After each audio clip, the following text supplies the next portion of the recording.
Okay, I think we can begin. Hello, everyone. My name is Lauren Mackler. I'm one of the co-curators of Maiden 2020 Version, the fifth iteration of the Maiden Biennial, which is currently up at the Hammer Museum and the Huntington Library Art Museum and Botanical Gardens.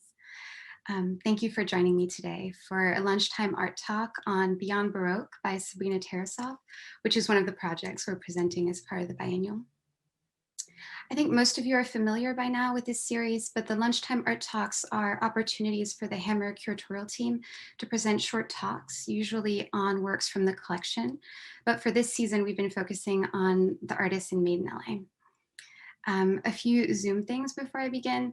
By selecting speaker view on the top right of your screen, you'll make this presentation easier to see.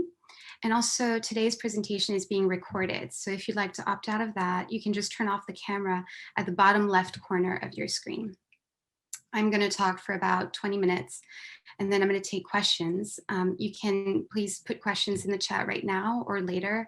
You can also later, I can unmute you and you can ask the question yourself. So we'll get to that.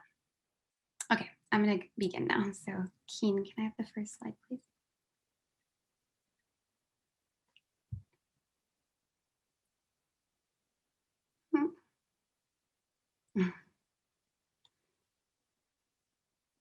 Oh, technical difficulty.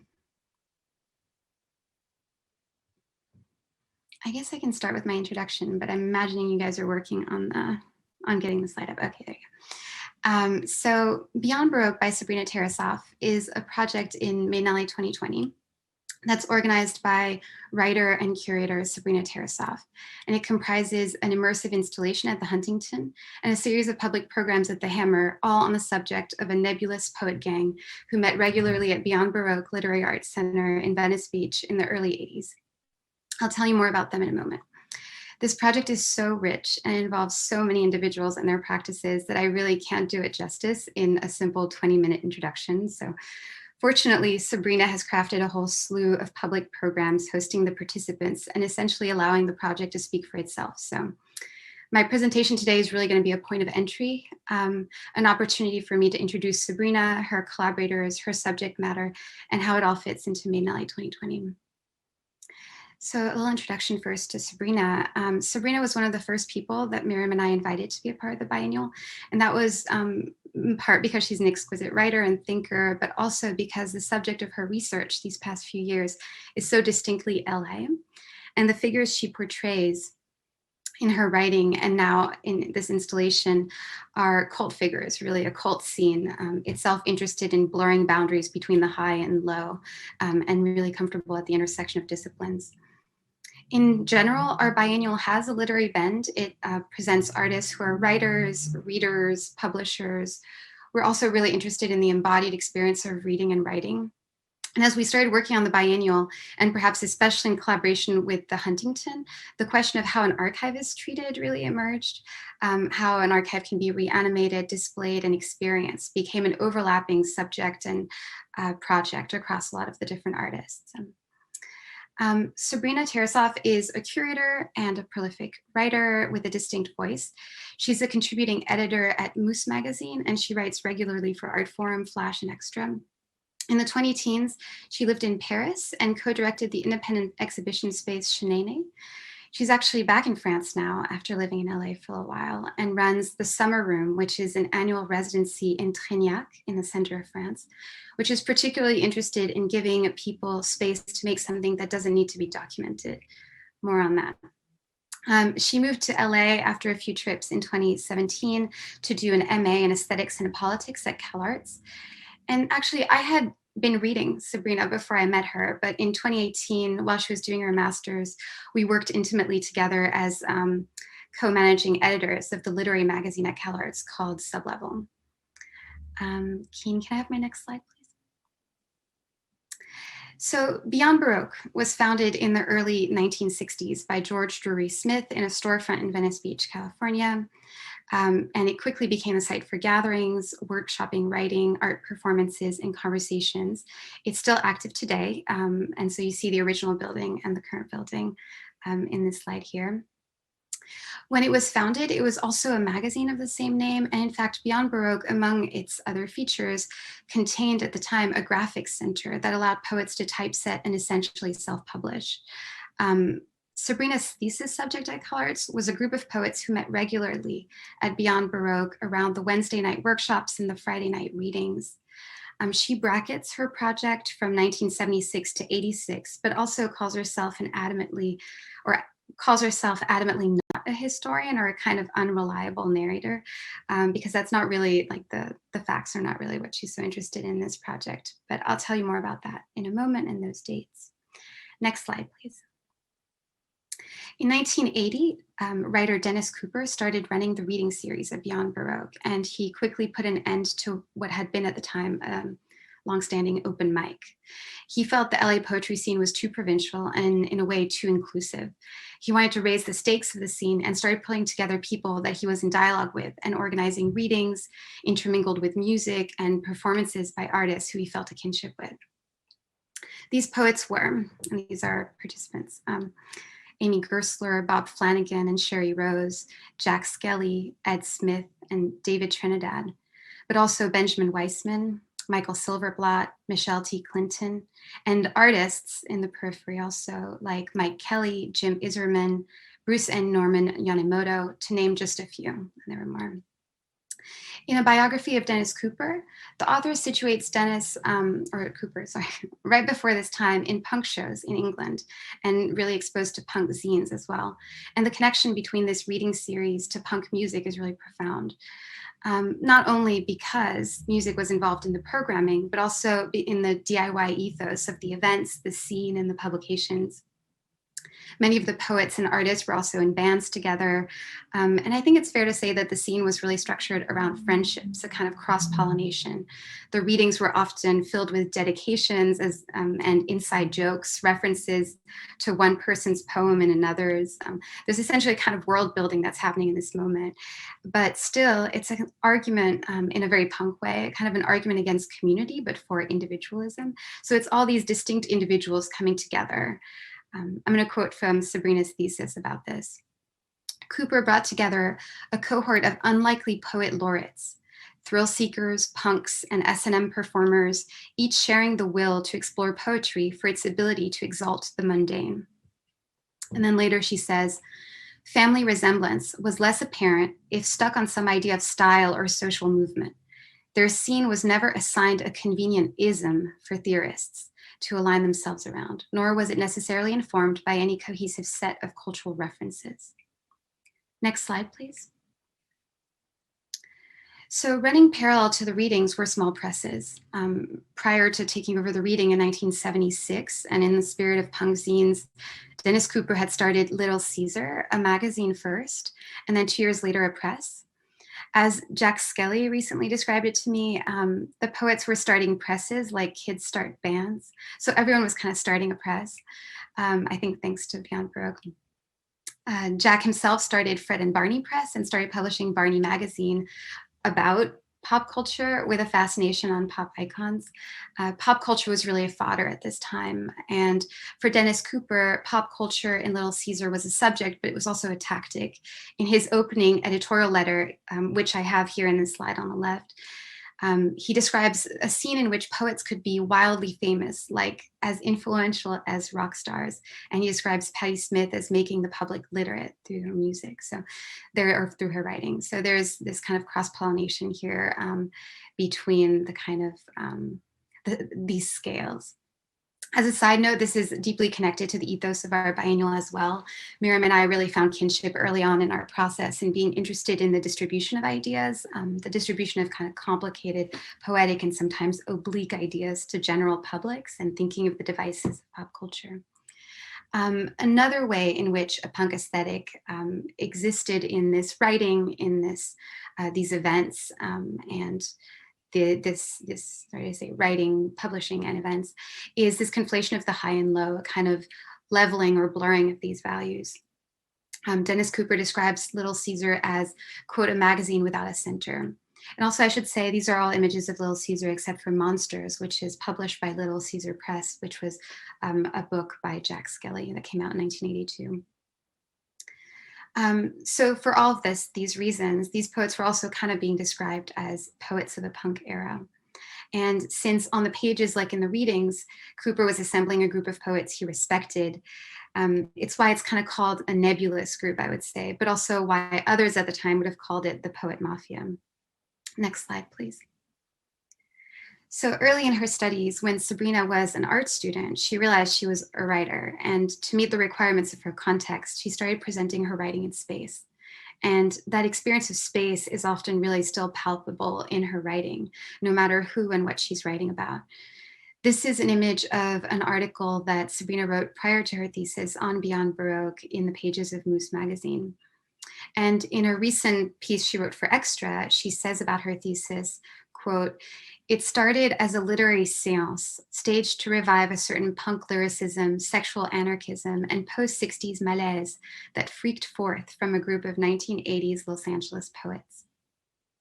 But as she started digging into the archives of Beyond Baroque, she started finding mentions of events and performances that really had no record. And one specific example she cites is that I forget where she was looking, probably in the Beyond Baroque archives, but she found mention of a performance called Godzilla on the Beach by artist Mike Kelly in collaboration with Bruce and Norman Yonemoto. And she has very little information about it. In fact, all she knows really is that there was an actress in a bikini with a paper mache Godzilla head on the beach, and Mike Kelly is in a lab coat of sorts. So I think this is, or she describes it as, this is what sparked her interest. In some ways, what Sabrina is doing here is not really mining an archive, but rather creating one by aggregating materials, ephemera, oral histories that have not to date been brought together.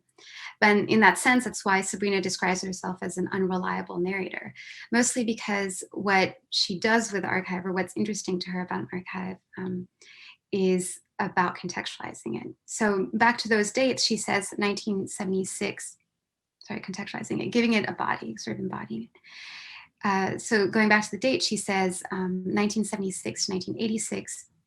That is, the beginning, I guess, is because Little Caesar began in 1976. The end she describes as loosely based on a passing quote by David Trinidad about sobering up in 1986 and things changing. But back to her thesis again, I'll quote, "Poetry was seen as a spatial proposition, language as a sculptural tool, verse as an architecture to house fantasy." And Sabrina's writing is in itself extremely experiential, and she's deeply interested in experience. So to embody that in her writing, her thesis really, each chapter, loosely based on a poet or an aspect of the scene, is structured as a different kind of ride. Some rides, like a ride as in one that you have to hold on tight to, while other ones they sort of drift on, or a kind of trip. And she describes in her thesis the chapter that she never wrote, which is the full history of Beyond Baroque, which would be the 360-degree immersive ride, essentially a haunted house. So that's what she did for Made in LA. She created a kind of reading in space, a haunted house. Partially, it's also because when she arrived in Southern California, she started going to Disneyland and equally to amateur haunted houses in people's homes. There's really a kinship between the house haunt and the punk spirit that she was interested in Beyond Baroque. This on the right is a map of house haunts in LA during the Halloween season of 2019. And it's through that, I think, that she met Zion Fenwick and their team at Twisted. And maybe you can click to the next slide.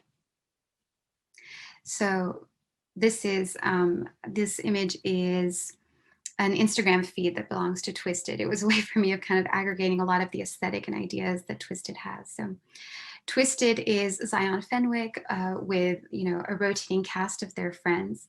They are haunted house makers. They're a kind of immersive storytellers. It began with collaborations with actor friends and artist friends to create more and more ambitious haunts each year. The house haunt scene, the haunters, is really at the intersection of theater and film. It's, again, immersive storytelling, and it really proposes that home can be a scary place, or, quote, the everyday can be a kind of scary place. Similarly, very much about world building. So next slide. So together for Made in LA, Sabrina and Twisted set out to make a ride about this scene, this moment. It was interesting to Sabrina because the process of making a ride really embodies the process of writing as well. So the process for her of writing the thesis. I'll quote her again. Achieving the ride in writing is about the limitless motion of anxious daydreaming, language's special effects thrilling the mind into suspending disbelief for the duration of a poem's run. She also sometimes quotes cultural theorist Norman Klein and his book, The Vatican to Vegas, to talk about the ride in pop culture and how the ride in pop culture is really developed to enact the quote, anxieties and thrills of urban life. The ride is really a psychological space, even though it seems like entertainment. I guess it's also really important to mention that Disneyland was a subject of interest for Jack Skelley, Ed Smith, and Dennis Cooper at the time as well. And there's work sort of around that. And as Jack Skelly recently said to my colleague Eike, also co-curator of the biennial, poetry is not about the thing, it is the thing. So this presentation is not about the ride, it is the ride. Here's an initial sketch of the haunt. On the left, it's an early diagram. It's kind of shifted since then, but in principle, at the beginning, each room was meant to be a poet's work or inspired by a poem. But it became much more fluid as they started working, much more meandering and cross-pollinating, much like the scene. Walking through it now, Jack mentioned to me the other day that it feels like a murmur of voices, sort of everything kind of coming in and out, sort of blending together. Very haunting. So it is the embodiment of a scene, but also a kind of haunting. In fact, 3 of the participants presented here have died. And so this is about the people and a time that haunts. And in it, time is jumbled, and that's a big part of this work as well.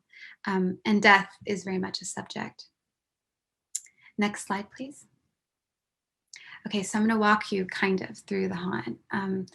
The haunt begins like my talk in a more straightforward and seemingly art historical way, with this flat screen presenting Fear of Poetry, a rough cut of a documentary by Gail Kaczynski made in 1982 about the scene at Beyond Baroque. So in it, you can see the poets reading, and this presentation is kind of pretty traditional. Next slide, please. But really quickly, it kind of unfurls or unravels. You enter a really psychedelic space that's made in collaboration with Dennis Cooper. And this is really the space that's meant to be Dennis. This is how Sabrina described the haunt to Dennis.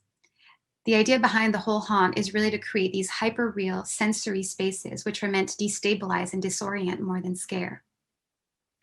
So this first space about Dennis Cooper is actually displaying his very recent GIF novels. Next slide, please. And we're going to skip over to a GIF novel. You know, time is complicated in the haunt from the beginning. It quickly dismisses the expectation. Oh, you can keep scrolling. Thank you. It quickly dismisses the expectation that it will be historical or chronological. This particular part is based on a practice that's very contemporary to Dennis. That's not necessarily of the time, but that really sort of flows out of. To use the water that's in front of me here. The GIF is also, as a side note, an online economy that can be circulated easily, and it traffics in narrative fragments in pop cultural code or meaning, very much like self-publishing. Next slide, please. As you continue through the haunt, next slide.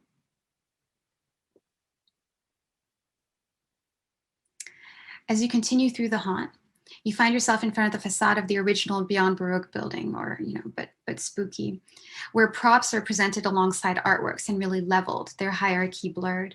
The tooth here is a work by Tony Orsler, a recreation or a kind of realization in collaboration with Zion and Sabrina of a performance that Mike Kelly and Tony Orsler did in 1982 called XC or Ex-Catholic.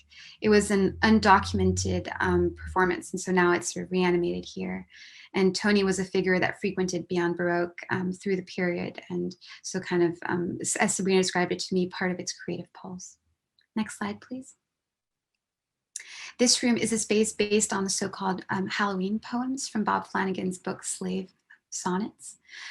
This poem that's on the board right there is about the first time Bob and Sherry Rose, his collaborator, met, which was on Halloween at a party thrown by Beyond Baroque Poet Gang. The video up there is called 100 Reasons. It's an artwork by Bob Flanagan, Mike Kelly, and Sherry Rose in collaboration. And in it, Mike Kelly reads from his book, Plato's Cave, Rothko's Chapel, Lincoln's Profile. He reads poetry while Bob is being paddled. It's specifically a section of the book where he lists 100 appropriate names for a paddle. Next slide, please. And so in one way, writing is spoken through the haunt. In other ways, it's exhibited, it's image, it's imprinted onto the spaces of the haunt, being read in space. And again, that's sort of an important part of this. Next slide, please. And then you enter this kind of punk club with a playlist by Jack Skelley, and all over the walls, ephemera from the scene and the time. Kind of hilariously, the most traditional display of archive is here. Flyers and posters from, poetry readings, music shows and performances. There's even somewhere in there a flyer for Godzilla on the beach, though I haven't found it yet. Next slide, please. Following that, you have Ed Smith's room, which is his bathroom. A number of his poems refer to him in his bathtub, plus a found object belonging to artist Jim Shaw in his vast archive of ephemera, and a recording of Dennis Cooper reading Ed Smith emanating from the telephone. Next slide. And then you sort of enter this cave inspired by Helium Kid and Space Mountain, a poem by Jack Skelley. Jack's poems are also read in the space, and the sound of voices comes down to you from above. This space or portal, was originally based on the original Space Mountain ride. And then exiting it, you land on 2 films by Mike Kelley, Banana Man, which you see here, but also Kappa, a collaboration between Mike Kelley and Bruce and Norman Yamamoto, which stands in for the missing Godzilla on the beach because Mike Kelley plays a green mythological creature. Next slide, please. And the final space of the haunt is dedicated to Amygerstler, and specifically her book, Christie's Alpine Inn. It's kind of the most direct presentation of a book in space, and Amy's voice reads the poem. The space is really ethereal, like her writing. And on the walls are collages by Marnie Weber, the artist, who actually made the book covers for Gerstler's later books. So again, another instance in which time is really slippery in the haunt. Next slide, please. In a recent correspondence, Jack Skelley shared with me a text he wrote for Dennis Cooper about his new book, about Jack's new book. And it begins with, do you ever feel that your personal life is part of the public mythology? And, he meant it in part about the experience of just being in LA, but it also really resonates with the haunt.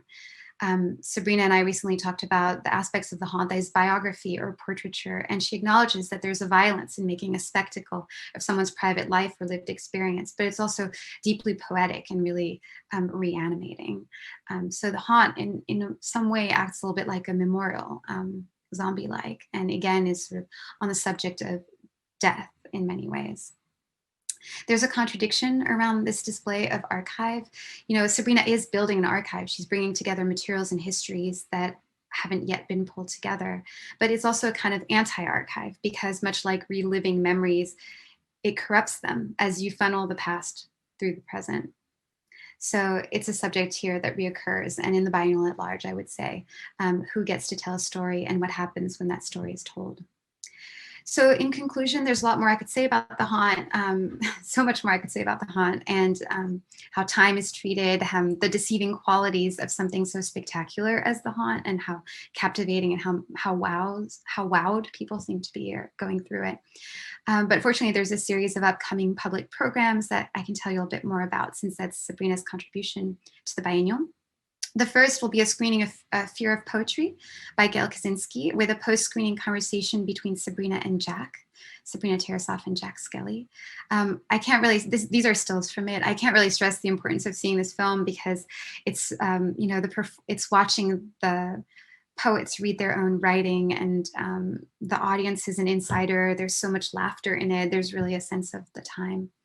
And then next slide, please. The next series of program are called Beyond Baroque and Beyond, and they'll be a remake of Tea with Tosh, a TV talk show in which Tosh Berman was interviewing literary figures. Here, Tosh Berman will present 3 new episodes under this new name, Beyond Baroque and Beyond. The first with Dennis Cooper, Amygerstler, and Benjamin Weissman, all in dialogue about the readings and the scene.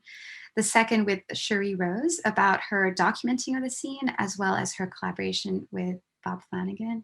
And then the last, but not least, with Jack Skelley and David Trinidad, I imagine, about publishing and so much more.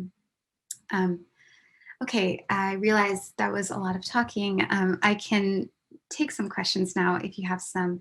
And again, please feel free to raise your hand if you would like me to unmute you. let me see. I guess I'll begin maybe, let's see, a decent amount of chit chat in the thing. So I'm just going to start with someone who I saw raise their hand. Where are you? Oh, Lisa. I think I unmuted you. Can you hear me? I did. Oh, okay, yeah. So yes, thank you very much for the presentation. It was very clear the way you explained things. I'm glad that I saw this before seeing the exhibit, because I'm not so sure I would be that clear just seeing the exhibit without having this additional context to it. So when you go to the actual exhibit, is there some written information that would make it all a little bit more comprehensive? You know, it's a great question. And I think that, you know, yes, in some degree, but it's really about having an experience there, which is why my presentation, thank you for saying it's very clear, but it's also, while I was preparing, it felt like it was a little bit of a violence to the sort of the ethos of Sabrina's project, and then maybe before that, the poets, because so much about it is about not articulating everything and really letting the work speak for itself. So there are ways in which you can see, you can read some points of entry, I think, into it, but mostly you'll be reading the poetry when you go see the haunt or experiencing poetry.